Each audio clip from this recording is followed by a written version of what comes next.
Muy buenas tardes a todos y bienvenidos a esta conversación que voy a tener hoy en día con el gran pensador, escritor peruano Dante Urbina. Él es autor, conferencista, docente especializado en temas de economía, filosofía y teología. Obviamente que un campo de trabajo amplio como se necesita hoy en día para este debate cultural. Él fue seleccionado entre los mejores jóvenes investigadores del mundo para participar en la reunión Premios Nobel de Economía en Lindo, Alemania. ¿Cómo estás, Dante? Muchas gracias por haber aceptado y estar aquí en este canal. Pues yo estoy sumamente contento porque cuando me escribiste para coordinar esta entrevista, me dijiste, vamos a hablar sobre filosofía. Y me comentaste también que tienes un doctorado en filosofía. Entonces, a mí las entrevistas me resultan particularmente sabrosas cuando yo puedo dialogar con un entrevistador que conoce muy bien los conceptos, los distintos campos del pensamiento filosófico.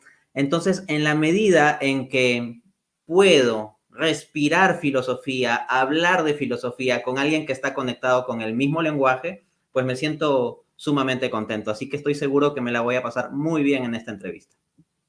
Bueno, muchas gracias. Muchas gracias. Obviamente que sí, va a ser una conversación interesante. A todos los que se están uniendo, muchas gracias. Gracias por el apoyo. Gracias a todos que por medio del super chat van a colaborar con esta transmisión. Invitarlos a que en la descripción de este video pongo ahí las redes sociales y el canal de YouTube de Dante para que lo sigan. Acá está también su página web, danteaurbina.com. Su canal de YouTube es un canal que tiene una gran cantidad de contenido interesantísimo. Ahí no sé por qué aparece suscribir, porque estoy suscrito, pero bueno, me pasa que a veces yo me suscribo a muchos de nuestros amigos y me viven desuscribiendo como le pasará mucho a todos ustedes. Tiene un canal muy interesante, especialmente en relación a la filosofía. Todo aquel que quiera estudiar filosofía, la relación entre la economía y la moral, la economía y la filosofía, cuestiones teológicas, especialmente desde una perspectiva católica, los invito a que se unan al canal de Dante.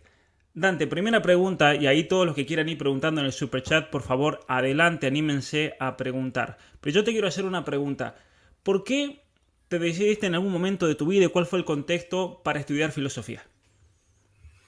Bien, lo primero que he de precisar es que yo no tengo estudios formales de filosofía en el sentido en que yo haya llevado algún curso o tenga un título o licenciatura universitaria, ¿no? De profesión, yo soy economista, tengo una maestría en economía y un doctorado en economía. Entonces, todo mi recorrido académico es en el ámbito de la economía. Me desempeño como catedrático en el área de economía y eso. Entonces, en el caso de mi formación filosófica es una formación autodidacta. Y la razón por la cual entró a una formación filosófica es por el mismo motivo por el que nace la filosofía.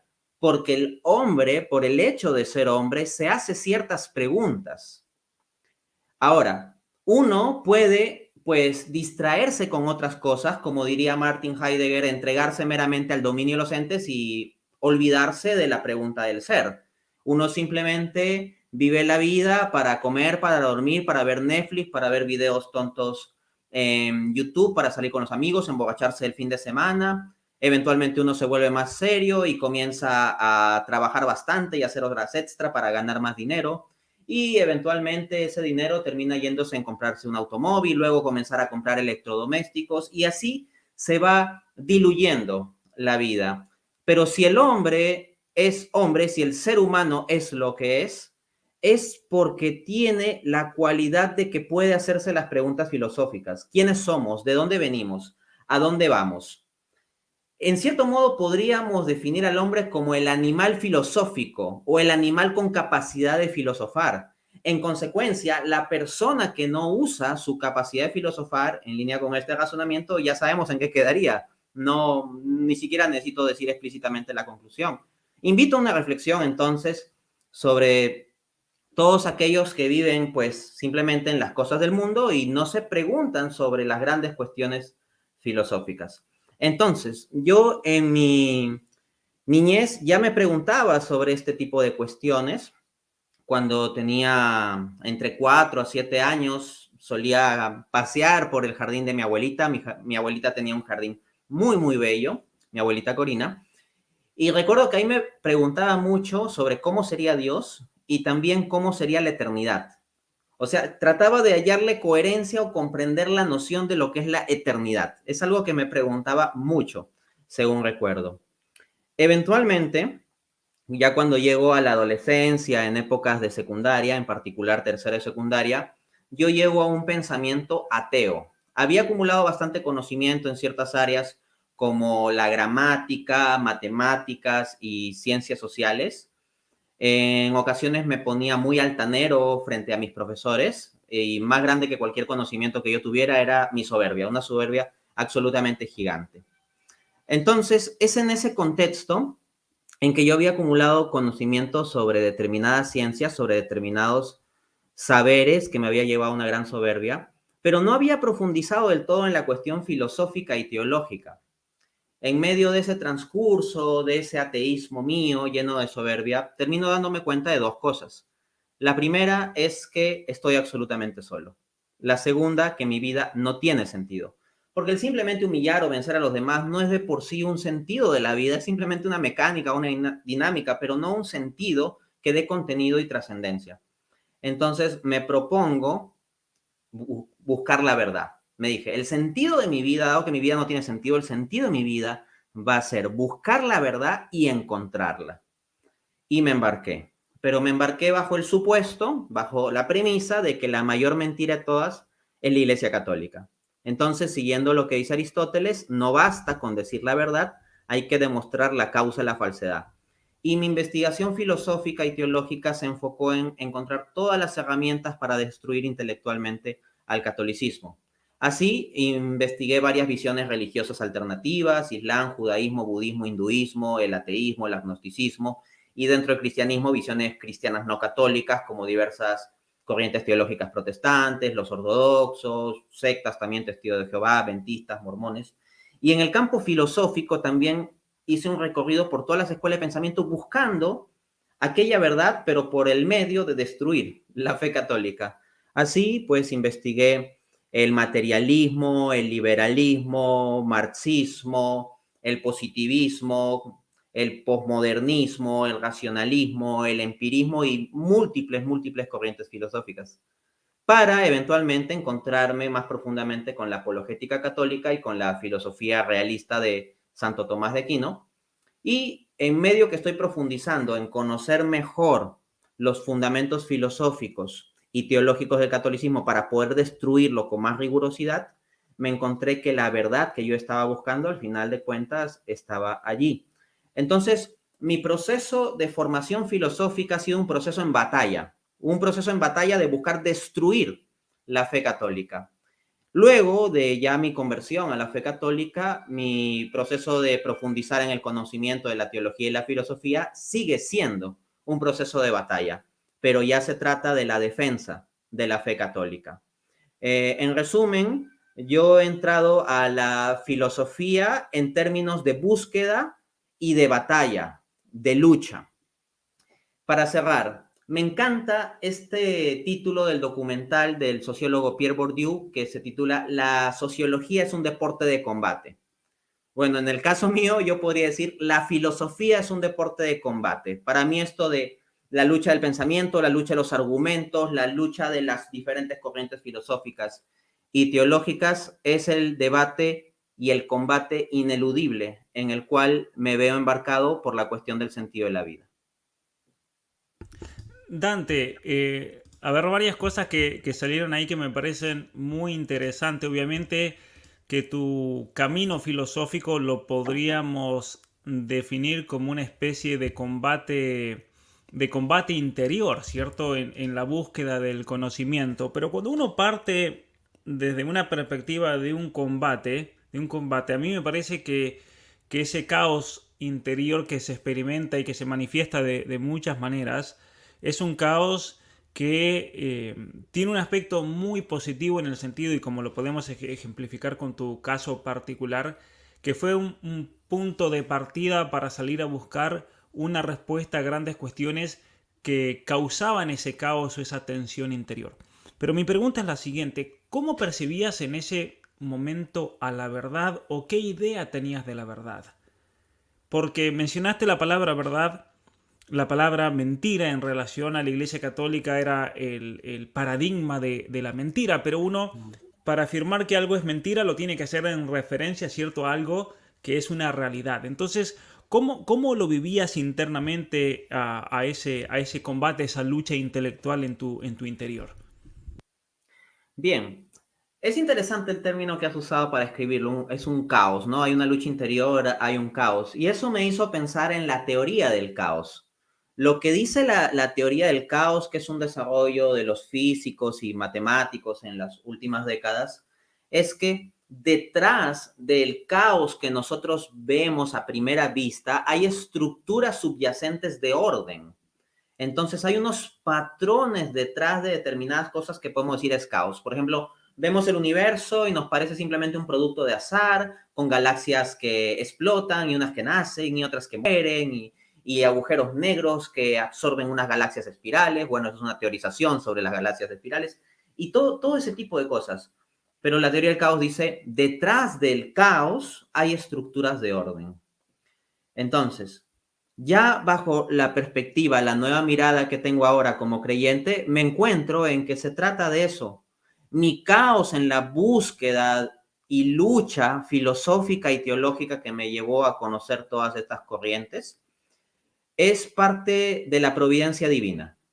Es un regalo, es algo que Dios ha permitido para que así yo pueda tomar con más conciencia la fe. Cuando uno llega a tener fe luego de haber experimentado cómo es la situación de no tener fe, uno nota claramente la diferencia y uno valora especialmente eso, ¿no?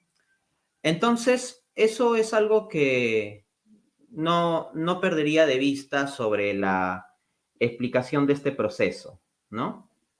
Luego, esto se da ciertamente en términos de combate, y este combate se da con el objetivo de buscar la verdad, pero era algo que no tenía muy claro.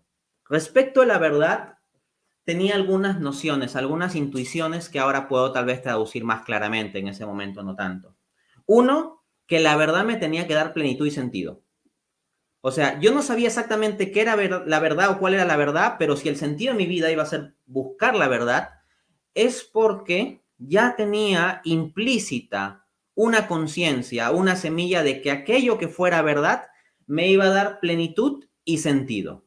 Era algo que iba a llenar el vacío. Al mismo tiempo, algo que tenía claro es que la verdad tenía que ser algo racional.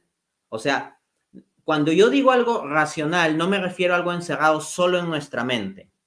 Hablo de lo racional en un sentido objetivo.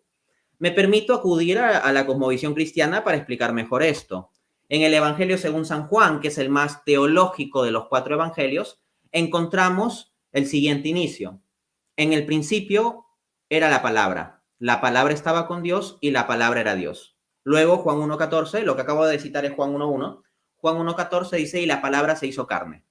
Otras traducciones dicen también el verbo, ¿no? Y el verbo se hizo carne o al principio era el verbo, etcétera. Pero si nos vamos al original griego, la palabra es logos. Y El es logos. absolutamente extraordinario que el apóstol Juan, judío, haya utilizado un término griego con tanta, ¿qué puedo decir?, carga filosófica. Así es, Porque los pensadores profundamente griegos, metafísico. exacto, eminentemente metafísico, como bien lo dices, los pensadores griegos veían al logos como el sustrato de racionalidad subyacente y fundante del conjunto de la realidad. Entonces, en el fondo yo entendía que la verdad tenía que ser de ese tipo, que tenía que ser un logos, que tenía que ser algo que dé una racionalidad y explicación del conjunto de las cosas. Yo no quería una explicación meramente parcial de mi proceso individual de salvación o de algún problema social concreto. Buscaba una explicación del conjunto, una Claro. explicación de todo De que la incluya realidad. esto. Exacto. Entonces, para cerrar, no era una cuestión de que la verdad tuviera que ser conforme a mi razón cuando digo que sea racional, sino que la verdad sea conforme a la razón. O sea, entendía que la verdad era un algo objetivamente existente más allá de mi subjetividad, que mi subjetividad lo que iba a hacer era descubrir aquella verdad objetiva. Resumiendo, pues, la verdad, según ya intuía, tendría la cualidad, uno, de dar plenitud y sentido a mi vida, dos, de ser racional y tres, de ser objetiva. Así es. Es impresionante cómo el primer paso para la sabiduría es obviamente el reconocer, el no poder comprender y explicar esa realidad que nos rodea. Pero también hay otro elemento psicológico importantísimo que es el sentido de la admiración. Admirar y aceptar la realidad tal cual es. Y es interesante este proceso y este conflicto interior, vamos a llamarlo conflicto en razón a la historia, el conflicto interior particular que llevaste dentro de tu interior, dentro de tu alma, que te lleva a la filosofía sin tal vez saber en ese momento que lo que estabas haciendo era profundamente filosofar.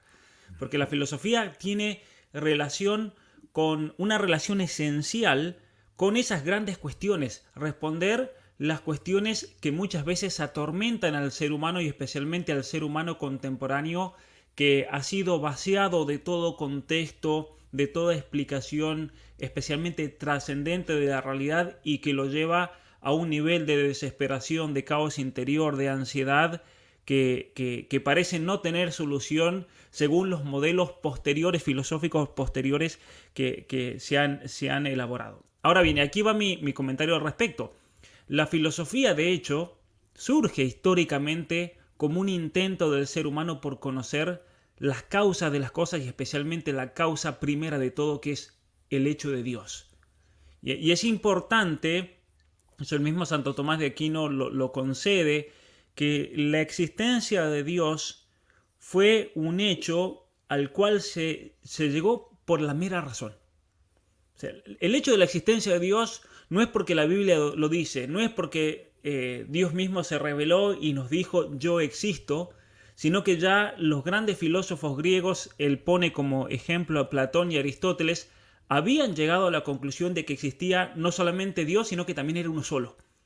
Y es interesante, Dante, que entonces la filosofía surge en ese contexto relacional con Dios. Y por lo tanto mi pregunta es la siguiente, que te quiero hacer ahora. Hoy en día estamos ante modelos filosóficos, especialmente a partir de la modernidad, modelos filosóficos que dejan totalmente de lado la cuestión de Dios, modelos filosóficos como el liberalismo político que dice la cuestión de Dios no tiene absolutamente nada que ver al momento de conformar una sociedad y elaborar un modelo político, hay que sacarlo de lado, la religión es algo privado. El caso del posmodernismo, que no solamente niega la existencia de Dios, sino que niega la existencia misma de la realidad y la capacidad humana de conocerla. Y entonces, yo creo que hoy en día, y aquí te dejo la palabra, estamos ante una estafa filosófica gigantesca, según estos modelos posteriores de filosofía. Y que si realmente, y ahí te largo la pelota, si realmente queremos hacer filosofía, debemos volver nuevamente a ese ideal clásico de filosofía, pero obviamente complementándolo con los grandes avances filosóficos que se manifestaron en los siglos posteriores al comienzo del cristianismo, donde la filosofía, en mi opinión, llega a su cumbre durante el Alto Medioevo. Excelente. Tomo la pelota entonces. La filosofía es tan profunda en la medida de las preguntas de las que se ocupa. Entonces, ¿qué se preguntaban desde ya los presocráticos, los que dan origen a la filosofía, y siguieron discutiendo en cierto modo a Sócrates, más aún Platón y con bastante fuerza también Aristóteles? La cuestión de por qué hay algo en vez de nada. O sea, la cuestión de la fundamentación última del ser. Se hablaba de causa primera, o sea, de algo subyacente a todo el conjunto de lo ente. Y al mismo tiempo de fin último. Así, por ejemplo, la noción de fin último la encontramos en la ética a Nicómaco.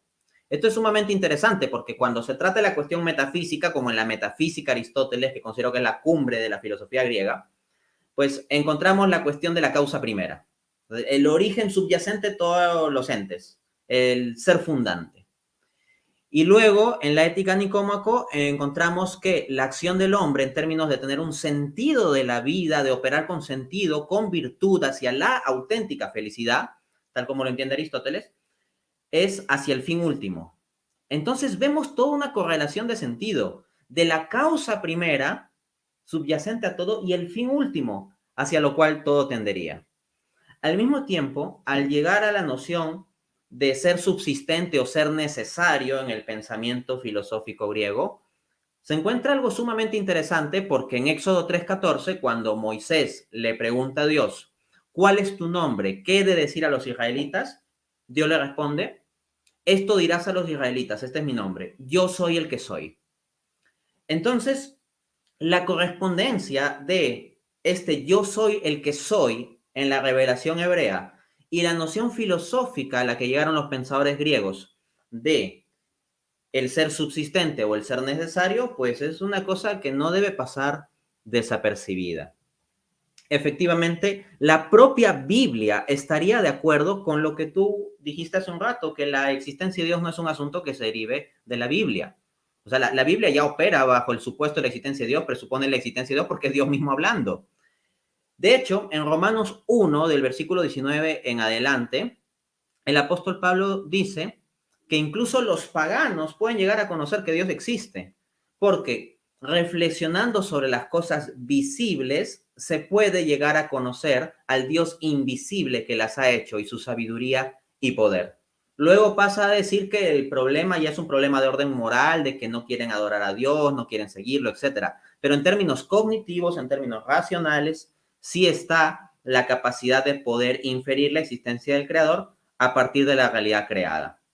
Pero la filosofía a partir de la modernidad le ha dado la espalda a esta cuestión, porque todas estas preguntas que se hacen los griegos y que llegan a las nociones del fin último o el ser necesario, quedan con un contenido insuficiente o vacío. Por ejemplo, Platón con su teoría de las ideas llenaría esa categoría con la idea de bien o la idea de justicia. Hay debates sobre cuál sería la idea más importante en Platón, pero la mayoría de teóricos apuntan a que sería la idea de bien. Pero eso queda solo en una idea. Por más que sea una idea existente realmente en un mundo trascendente, no tiene el carácter de ser un ser personal, por ejemplo. Y en el caso de Aristóteles, sus dilucidaciones sobre el primer motor inmóvil tampoco llegan a esta profundidad. Entonces, la filosofía griega se hizo las preguntas correctas y dio buenas respuestas, pero limitadas. Correctas, pero limitadas. Y eventualmente viene el cristianismo a dar contenido y decir que no se trata la causa primera meramente de un algo, sino un alguien, y un alguien que se ha encarnado y comprometido con nosotros en la persona de Jesucristo. Esto también se puede argumentar racionalmente desde una apologética histórica, pero si entrara a eso me desviaría demasiado. Simplemente para terminar de comentar la traición o la gran estafa que ha generado la filosofía con respecto a sí misma. Sucede lo siguiente, hay un filósofo argentino, se llama José Pablo Feynman. La verdad me gusta mucho cómo él difunde el pensamiento filosófico, creo que tiene una forma muy bonita de exponer las cosas, pero también creo que con bastantes limitaciones y sesgos, pero no deja de ser didácticamente interesante. Él dirigió un programa llamado La Filosofía Aquí y Ahora, y la versión extendida subyacente en libro la encuentran en su libro La Filosofía y el Barro de la Historia. Hay algo impresionante en ese libro, Filosofía y el Barro de la Historia, José Pablo Feynman, 2008. El capítulo 1 inicia con Descartes, con René Descartes. O sea, es un libro de 800 páginas, ni siquiera es un libro pequeño, un manualito resumido, un libro como de 800 páginas que se salta por el arco del triunfo toda la filosofía antigua, toda la filosofía medieval y comienza la filosofía con Descartes, o sea, en el siglo XVII. Esto es una locura. Y José Pablo Feynman, de hecho, en su programa Filosofía Aquí Ahora, dice que para hacer filosofía es necesario prescindir de Dios. Entonces, claro, de eso se trata. El espíritu de la filosofía moderna lo que termina siendo es dejar de lado a Dios como la instancia fundante de todo esto. Para decirlo con Descartes, Descartes no parte de Dios para construir su filosofía. Descartes de lo que parte es de la subjetividad subjetivísima del sujeto, individual, que hasta puede dudar de la existencia de toda la realidad. Muy distinto a Santo Tomás de Aquino, que luego de haber hecho el preámbulo de presentación de la Suma Teológica en la cuestión 1, en la cuestión 2 ya pasa a establecer la existencia de Dios y comprende al hombre en función de Dios y no a Dios en función del hombre. Y para terminar con el tema del liberalismo y la posmodernidad.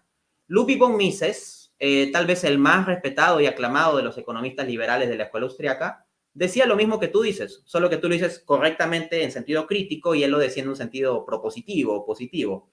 En su libro La acción humana, von Mises dice: los liberales en nada se oponen a las creencias religiosas en tanto y en cuanto éstas no pretendan influir en los asuntos sociales, políticos y económicos. O sea, esta teoría de que la religión solo queda la libertad privada de cada uno, pero que no se pretenda una instancia pública vinculante al respecto.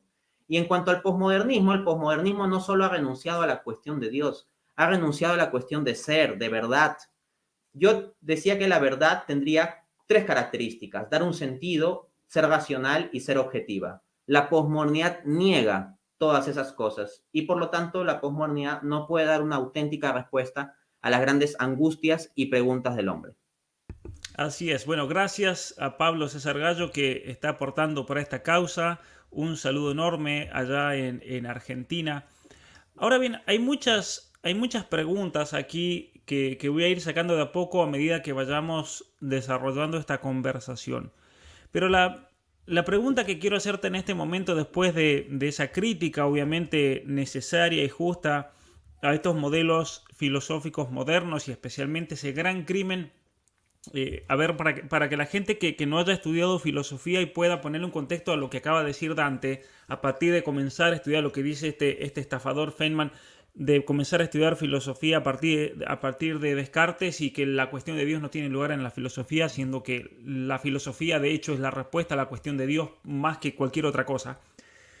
Descartes es un filósofo que allá por el siglo XVII plantea el hacer borrón y cuenta nueva, destruir absolutamente todo el pasado y comenzar desde cero. Y ahí en Descartes se da algo, es muy interesante porque Descartes es un mentiroso, por otro lado. Él dice que vamos a empezar todo de cero, pero él comienza usando de hecho toda una terminología que tenía una gran historia, ¿no? Él dice vamos a comenzar de cero, pero sigue usando de la palabra sustancia, de la palabra alma, obviamente que cambiándoles y tergiversando profundamente el sentido.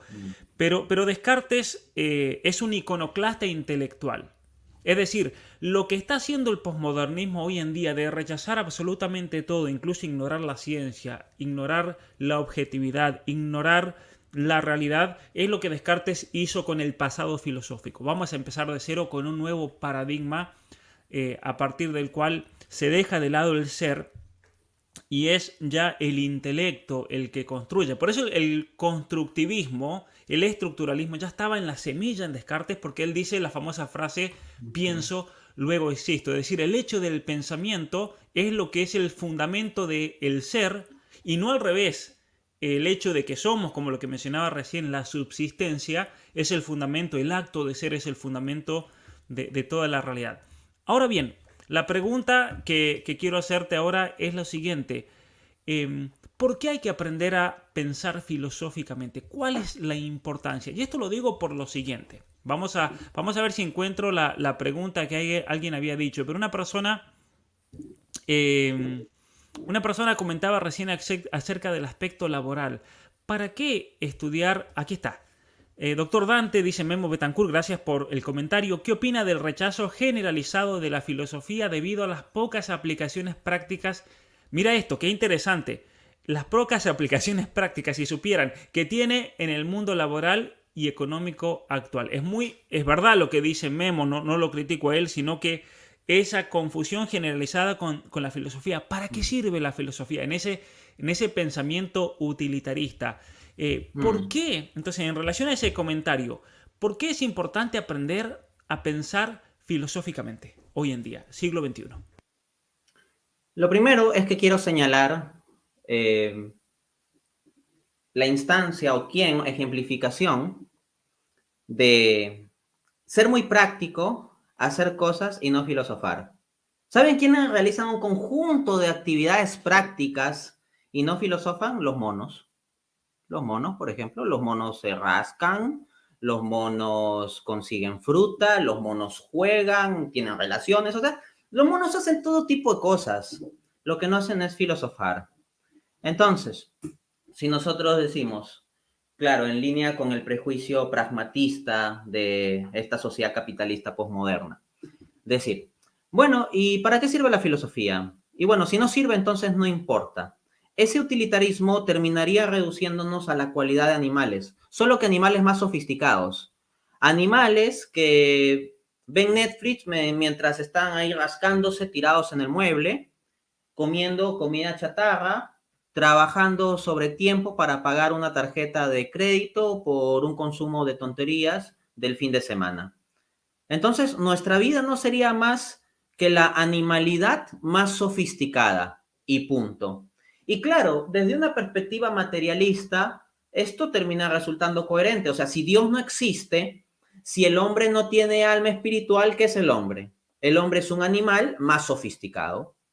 Punto, ¿no? Y precisamente de ahí que este sistema de capitalismo con posmodernidad, lo que nos vende en el contexto publicitario no es un concepto de ser humano como con dignidad o que deba vivir una vida virtuosa y ordenada conforme a lo esencial y ser feliz en términos de relaciones interpersonales profundas. No, nos venden al ser humano como una máquina de consumo en que la felicidad se halla simplemente en esas instancias de consumo.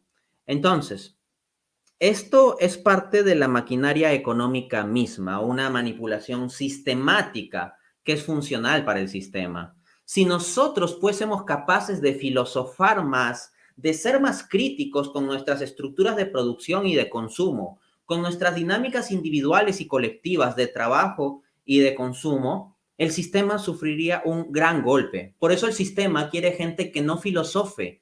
La idea es que consumas. Descartes ya decía pienso, luego existo. Bueno, acá en la posmodernidad de la era del vacío, como decía Lipovetsky, del hiperconsumo, se trata del consumo, luego existo.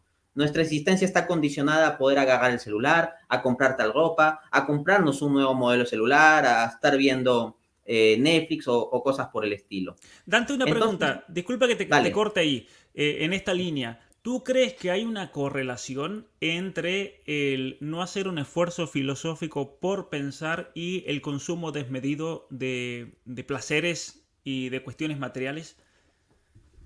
Así es. Y lo voy a ilustrar con una frase de John Stuart Mill. John Stuart Mill decía, prefiero ser Sócrates insatisfecho que un cerdo satisfecho. Entonces, volviendo a la pregunta del joven, pues se trata de que la persona que simplemente ve las cosas en términos utilitarios es como un Claro. cerdo que tiene que estar satisfecho con que se llenó la panza. Bueno, yo diré junto con Stuart Mill, prefiero ser un Sócrates insatisfecho, un Sócrates angustiado con preguntas filosóficas, a ser un cerdo satisfecho. Entonces, la consecuencia de dejar de lado la filosofía y simplemente buscar la practicidad entendida en términos monetarios o de consumo es que tenemos una sociedad de cerdos, de cerdos hiperconsumistas, y pueden ser cerdos satisfechos. Pero creo que en el fondo nos damos cuenta que un Sócrates insatisfecho es superior a un conjunto de cerdos muy satisfechos. Otra cosa que quiero apuntar es que este estándar de ¿para qué sirve esto, profe? ¿Y eso para qué sirve? ¿Eso para qué me va a servir? ¿Cuánta plata me va a dar? Es un estándar irrazonable para vivir una vida digna desde una perspectiva humana. Por ejemplo, si mi mamá me dice, hijito, te quiero, y yo le pregunto, ¿y eso de qué me sirve? ¿No? O mi esposa o mi hijita, papá, Claro. te quiero. ¿Y eso de qué me sirve? O si hablamos sobre el sentido de la vida, y yo digo, ya, ¿y eso cómo lo puedo traducir en dinero? Entonces, ese tipo de visión reduccionista es destructiva. Y si nuestra economía, nuestra política, nuestro derecho y nuestra educación están tan en debacle, es porque se han cerrado en esa perspectiva tecnocrática de reducir toda cuestión a únicamente que sirva y que sirva únicamente a términos monetarios de producción y consumo, cuando las cosas pueden servir en un sentido trascendente. Por ejemplo, los santos también se preguntaban eso de qué me sirve, pero ellos tenían una visión distinta. Cuando los santos veían un tema de producción, de consumo, de una lectura, de una relación interpersonal, etcétera, ellos se preguntaban, ¿y eso de qué me sirve? Pero la perspectiva de ellos era, ¿y eso de qué me sirve para la vida eterna? No meramente para estar como un cerdo satisfecho aquí y ahora.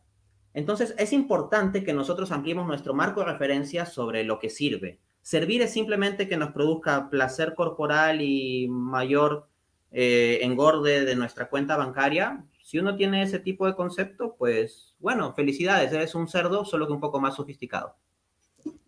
Mira, una de las razones por las cuales, o la principal razón, es el objetivo de este canal de YouTube, es ayudar a formarse a las personas, a todo aquel que venga a este canal, que se suscriba, que obtenga una formación que aunque tal vez tenga un aspecto informal como fue tu propio recorrido filosófico, yo creo que puede ser altamente provechoso para la vida de uno, especialmente para poder alcanzar ese nivel de pensamiento, de aprender a pensar, ser lógico, tomar decisiones racionales, reformar la vida para llevar una vida virtuosa, para tratar de encontrarle un sentido profundo a esta vida y que ese sentido nos aliente día a día a seguir y especialmente que podamos trascender hacia algo mucho más elevado. Entonces, eh, sabes que yo tengo una idea de la persona humana, que es una idea de un ser humano que no importa a qué se dedique para el trabajo. A mí no me importa si esa persona, y aquí yo tengo muchos seguidores, por ejemplo, que en este momento están en un taller mecánico arreglando vehículos, que de hecho me mandan mensajes y ellos escuchan todos los vivos. Un saludo enorme para ellos. Tengo seguidores que son albañiles, que trabajan en la construcción. Tengo seguidores, obviamente, muchos profesionales, profesores universitarios, estudiantes universitarios. Pero la idea del ser humano que yo quiero transmitirle a las personas es un ser humano que trasciende a lo meramente material y económico y no importa la profesión, aquello que se dedique en su vida. Es una persona que aprenda a pensar filosóficamente, que estudie, que se preocupe por las grandes cuestiones, que lea los grandes clásicos.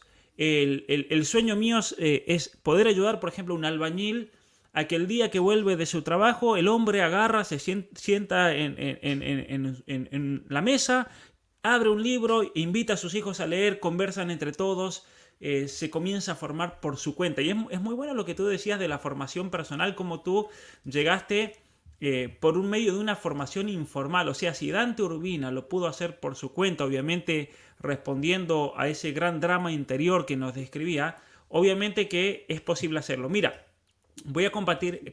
Estoy leyendo este libro. Lo comencé a leer ayer y me ha atrapado. Es un libro de Matthew Crawford. Es un libro muy interesante y ahí te dejo para que nos hagas un comentario al respecto a ver qué piensas. Este hombre se dedica a arreglar motocicletas. Pero este hombre sale a las 5 de la tarde de su trabajo, de su taller, y el hombre se dedica a estudiar a Platón, a Aristóteles, a los grandes filósofos, al Dante. Este libro se llama Shop Class as Soulcraft, la clase en el taller como ¿cómo podríamos llamar el Soulcraft? Como un perfeccionamiento del alma, el taller como un perfeccionamiento del alma.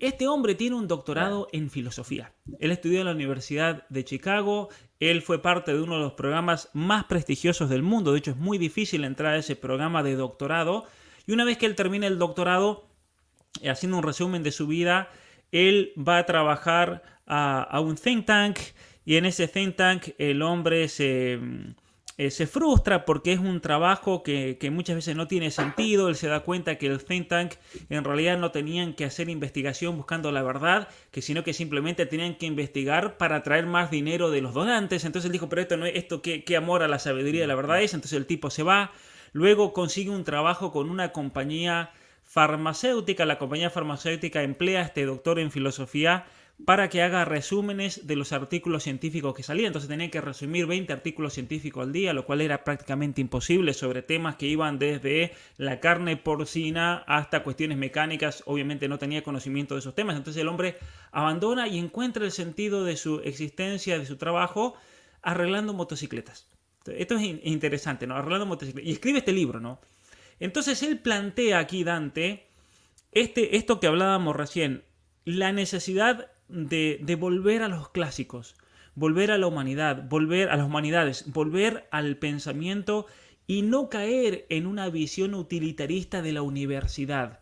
a ver, ¿para qué vamos a la universidad realmente? Y en este libro lo que él plantea es lo siguiente: miren muchachos, si van a ir a la universidad para que les laven la cabeza, para que queden con una deuda gigantesca, para que luego tengan que pasar años y años pagando la deuda de la universidad, como en Estados Unidos sale carísimo, y van a terminar haciendo cualquier otra cosa, ¿qué sentido tiene? Para eso dedíquense a la carpintería, dedíquense a la electricidad, dedíquense a la albañilería, dedíquense a la plomería, dedíquense al taller, pero ciertamente tengan una disciplina de vida que no deje de lado lo más importante, que es el crecimiento personal, el crecimiento intelectual de la persona humana, ¿no? ¿Qué opinas tú de una vida así? Porque muchas veces la pregunta que nos hacía alguien es, el problema es la salida económica. ¿Para qué voy a estudiar filosofía si después no lo puedo aplicar? ¿No? Y una de las cosas Bien. que dice este hombre, si perdón, ahí termino con esto, una de las cosas que dice este hombre es que él en el taller mecánico se ha encontrado con una gran cantidad de problemas que resolver. Y esos problemas no se aprenden en el aula, esos problemas se aprenden en el taller. Y a mí el taller me ha enseñado toda una vida, es lo que él dice, ¿no? Yo hice un doctorado, pero el taller es otro doctorado. Y no hay que menospreciar eso, ¿no? Pues en cierto modo a este hombre le ha pasado lo que ha pasado a mi persona, que uno da 10.000 vueltas filosóficas para que al final de cuentas todo se resuelve con Jesús. Me explico. Jesús dijo, ¿de qué le vale al hombre ganar el mundo entero si pierde su alma? Asimismo, dice, buscad primero el reino de los cielos y todo lo demás le será dado por añadidura. Entonces, traduzcámoslo un poco a términos filosóficos. ¿De qué le vale al hombre ser un cerdo satisfecho, tener un buen trabajo, ganar un buen dinero, tener altos estándares de consumo, etcétera, si al final de cuentas pierde su alma, si al final de cuentas no se pregunta sobre estas cuestiones filosóficas, si no da respuesta a estas cuestiones filosóficas? Personas sencillas, sin estudios académicos complejos de filosofía, pueden dar respuesta a las cuestiones filosóficas. Por ejemplo, mi abuelita Corina no tenía un doctorado en filosofía, pero si yo le preguntase, abuelita, ¿de dónde venimos? ¿Quiénes somos? ¿A dónde vamos? Mi abuelita sabía responderme esas preguntas. Entonces, eso es lo más importante. ¿De qué sirve ser un filósofo que publica en grandes revistas académicas indexadas en el cuartil 1 de Scopus y que tiene un índice H muy alto de publicaciones? Los que estén en el mundo académico entenderán de lo que estoy Así es. hablando, y que haya ido a tantos congresos y todo eso, si al final pierde su alma, ¿de qué le vale a uno tener un trabajo en donde obtiene pues muchos beneficios utilitarios en términos mundanos, pero no encuentra realmente sentido a su vida? Entonces, la cuestión es que en ocasiones hay que renunciar al mundo para ganar el alma. Y ahí está otra frase que decía Jesús. Jesús decía, el que quiera salvar su vida, la perderá, ¿no? Pero el que la pierda, por causa mía, o en mí, la salvará. Entonces, nosotros en cierto modo tenemos que por un momento hacer un stop, apartarnos de tanto ruido del mundo y tantas cosas del mundo y tanto materialismo y tanto hedonismo y volver a hacernos estas preguntas. Con apartarnos del mundo no me refiero a una cuestión de irse al desierto, sino tiene que ver con un cambio de enfoque y un cambio de hábitos. Por ejemplo, si al levantarte lo primero que haces es poner tonterías en el celular, hay que te distraigan sin informarte, pues ya, eso es parte del problema. Y si a lo largo del día lo único que escuchas es música o videos tontos, eso es parte del problema. En cambio, tú puedes ser un albañil, tú puedes ser alguien de los que, pues no sé, de los que barre la calle, puedes ser alguien que sea parte del servicio de limpieza, puedes tener un trabajo manual y que en los estándares de nuestra sociedad no sea tan valorado como un trabajo glamoroso o cool. Pero si tú ahí tienes tus audífonos del celular y estás escuchando cuestiones relacionadas con la respuesta a quiénes somos, de dónde venimos, a dónde vamos, entonces estás por encima de los doctores de filosofía, en filosofía, que no se preguntan sobre tales cuestiones o que han renunciado a eso o que se burlan de tales preguntas. Corrientes filosóficas como el positivismo lógico se burlan de estas preguntas, dicen que son simplemente sinsentidos que no tienen lugar en el pensamiento racional. Entonces, un barrendero que escucha un audiolibro de Aristóteles o una conferencia sobre Santo Tomás, o que va leyendo o escuchando los evangelios mientras va barriendo, tiene mucho más que un doctor en filosofía que no tenga en cuenta estas cosas. Así que eso es lo fundamental. Entonces, también he de apuntar este asunto de la degradación de la investigación filosófica. Los grandes filósofos en la antigüedad era gente que se dedicaba a la búsqueda de la verdad o la contemplación de la verdad, según el concepto de Platón. Así lo dice Platón, la filosofía es la contemplación de la verdad. Hoy en día, filosofía es una carrera universitaria que estudian alguna gente con cierta holgura económica o posibilidad económica o financiamientos de becas, especialmente en el primer mundo para trabajar como profesores investigadores. Y eso de ser profesores investigadores consiste en publicar artículos ultra especializados, ultra técnicos, que solo va a leer un nicho extremadamente pequeño de filósofos en revistas extremadamente prestigiosas. Ya a los filósofos actuales no les interesa tanto escribir libros sobre la cuestión del sentido de la vida, sino dedicarse a una cuestión de exégesis filosófica muy compleja de algún autor con los idiomas originales y todo ello, o si no, a simbología matemática, lógico-matemática compleja para discutir alguna cuestión muy específica. Ciertamente la filosofía se ha empobrecido mucho. Así es, y uno de los problemas actuales también es el cientificismo reinante, ¿no? Ese cientificismo que pone la ciencia por encima de todas las cosas. Y surge una pregunta aquí que nos hacen, que nos envían. Recordemos que la filosofía como un ejercicio de la búsqueda de la verdad fue la que de modo orgánico, de modo natural, dio origen a todas las ciencias. Por eso se dice que la filosofía es la madre de todas las ciencias. Y de hecho nosotros vamos a los orígenes de la química, de la física, vamos a los orígenes de gran cantidad de ciencias, nos damos cuenta de que sus fundadores en realidad eran filósofos. La economía misma, los grandes economistas, la escuela de Salamanca eran todos filósofos que obviamente que la escuela austríaca ahí se robó olímpicamente los logros de la escuela de Salamanca, y de hecho alguien comentaba recién, comenten sobre la escuela austríaca que le ofreció a la humanidad la noción del valor, y bueno, todas esas cosas, señores, ya lo habían decidido la escuela de Salamanca. Es como que yo escriba, por ejemplo, yo escribo un libro negro de la nueva izquierda. Miren, escribí un libro negro de la nueva izquierda. Y claro, como nadie en el futuro,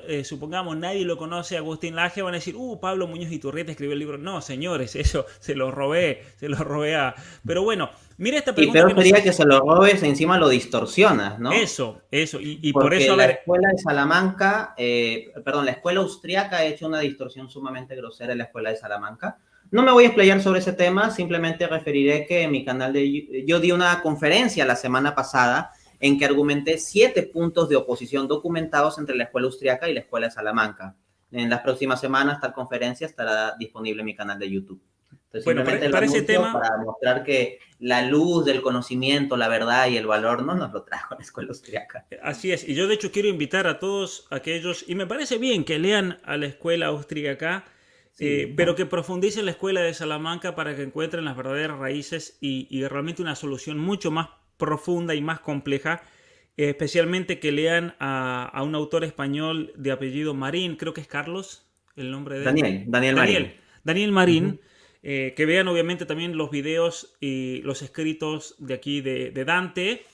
Pero una pregunta, y obviamente que estudien a los grandes pensadores de la Escuela de Salamanca, que tenemos que volver a resucitar porque son el orgullo además de la filosofía española, el culmen, el siglo de oro de la filosofía española. Hace poquito leí a un autor diciendo que España nunca había proporcionado nada desde el punto de vista filosófico. Y yo por otro lado decía, pero qué ignorantes. O sea, los fundadores de la economía, de la filosofía económica, los fundadores del derecho internacional, los fundadores de las relaciones internacionales, eran todos españoles salidos de la escuela de Salamanca. Pero mira esta pregunta que nos hace Memo nuevamente. ¿Usted cree que la búsqueda del entendimiento sobre la verdad y el universo a través de la filosofía quede obsoleta o desplazada con el uso de las ciencias más especializadas en cada campo? Y por eso recién hablaba de la relación entre la filosofía como madre de todas las ciencias para poder encuadrar Mm. mejor esta pregunta. Bien. No, la ciencia, ninguna de las ciencias particulares, ni todas sumadas, dan respuesta a las cuestiones filosóficas porque no se ocupan de las Claro. cuestiones filosóficas. O sea, no pueden responder algo que no es su objeto. Por Es como, ejemplo, perdón, Stephen Hawking, sí, por dale, ejemplo, que dale. se pone a hablar de cuestiones filosóficas y la pifia olímpicamente porque quiere dar una respuesta filosófica desde un punto de vista físico. ¿No? Efectivamente. Y no hay problema si él se quiere dedicar a la filosofía, bueno, ya falleció, no hay problema, pero que lo haga en términos filosóficos, no en términos meramente físicos o materialistas, como el gran error que él cometía al respecto, ¿no? De hecho, Stephen Hawking va a decir en su libro El Gran Diseño del año 2010, que publica junto con Leonard Lodinov, que pues la filosofía está muerta. En el capítulo 1 te dice la filosofía está muerta. Pero luego Hawking te va a decir, el universo puede crearse así, porque existe una ley como la gravedad, el Claro. universo puede crearse a sí mismo desde la nada y lo hará. Entonces, Hawking rechaza la filosofía, se burla de la filosofía, desdeña la filosofía como que ya está muerta, y después pasa a decir una tontería que jamás diría alguien que tenga un conocimiento mínimo de la filosofía, ¿no? Entonces, su burla de la filosofía lo lleva a decir tonterías filosóficamente hablando, porque decir que de la nada puede salir algo porque existe una ley de la gravedad es una tontería. Toda ley física es una relación entre entes físicos. Por ejemplo, la gravedad opera en términos de la masa de dos cuerpos que se consideren. La ley de la gravedad no es una cosa que tenga existencia independiente respecto de las cosas físicas.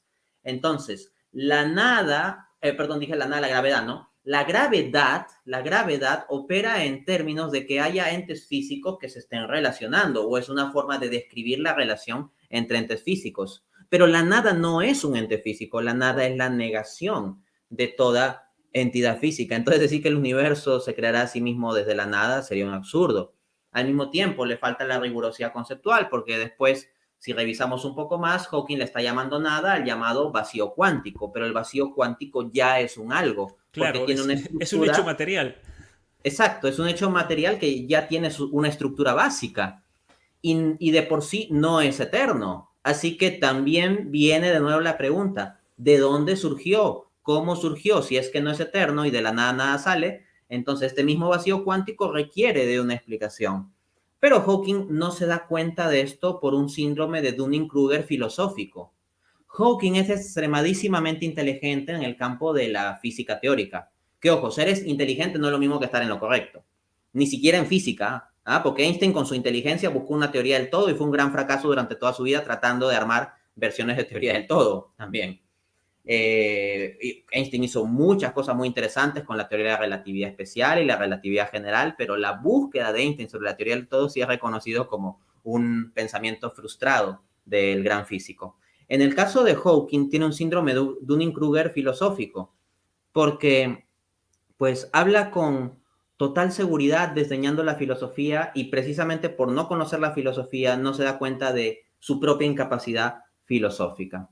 Luego, entonces, no es posible que las ciencias particulares den respuesta a las preguntas filosóficas porque las preguntas filosóficas son de orden general.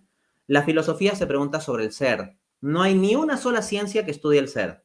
La economía estudia el ser en términos de las interrelaciones materiales, de cómo los seres humanos se organizan en una sociedad para satisfacer sus necesidades. Luego, la química estudia el ser en términos de sustancias, de compuestos, de reacciones. La biología estudiará el ser en términos de la vida y cómo ésta se mueve, se reproduce, etcétera. La física estudia el ser en tanto la materialidad. Entonces, no hay ninguna ciencia que se pregunte sobre el ser en sí o el ser en Claro. general. Cada una de las ciencias se pregunta simplemente sobre instancias particularizadas del ser. Luego, sobre la verdad, no hay ninguna ciencia que trate la cuestión de la verdad. Se ocupan de la verdad relativa a algo muy específico. La sociología busca la verdad sobre los procesos sociales. La antropología la verdad sobre el hombre, pero no en un sentido filosófico, sino simplemente en el sentido de ver al hombre como un ente cultural o un ente social. La antropología como ciencia social me refiero, no la antropología filosófica, que es otra cosa. Y similarmente podríamos hablar de la física o de la química, entonces no se ocupan de la verdad.